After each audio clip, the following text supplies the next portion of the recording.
UGC కొత్త guidelines వచ్చాయి. SC, ST, OBC students కోసం డిస్క్రిమినేషన్ ఆపాలి అండ్ ఈక్వాలిటీ పెంచాలి అని. దీని ఇంటెన్షన్ మంచిదే.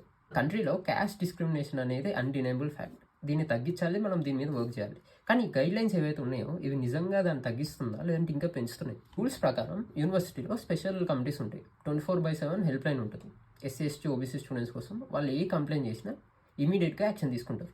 ఇది కూడా పర్ఫెక్టే. కానీ ఇక్కడ జనరల్ స్టూడెంట్స్కి దీనిలో రిప్రజెంటేషన్ లేదు. ఇక్కడ ఇంకో ప్రాబ్లం ఏంటంటే ఎవరైనా జనరల్ స్టూడెంట్ మీద కంప్లైంట్ చేస్తే అది ప్రూవ్ అయితే వెంటనే యాక్షన్ తీసుకుంటారు. కానీ ఒకవేళ కంప్లైంట్ ప్రూవ్ అవ్వకపోయినా, ఫేక్ అలిగేషన్ అని తెలిసినా, లేదంటే కావాలని టార్గెట్ చేసి మిస్యూజ్ చేసిన పర్సన్ మీద ఏం ఎఫెక్ట్ ఉండదు, ఏం యాక్షన్ ఉండదు. ఇది బిగ్గెస్ట్ కన్సర్న్.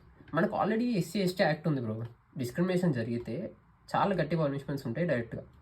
మళ్ళీ యూనివర్సిటీ లెవెల్లో ఇలాంటి రూల్స్ అవసరమా? సరే, ఒకవేళ ఉండాలనే అనుకుందాం, కానీ దీన్ని రివైజ్ చేయాలి.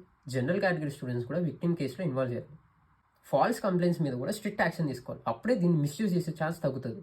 దేనికైనా సొల్యూషన్ తీసుకొస్తే అది ఫేర్గా ఉండాలి బోత్ సైడ్స్కి.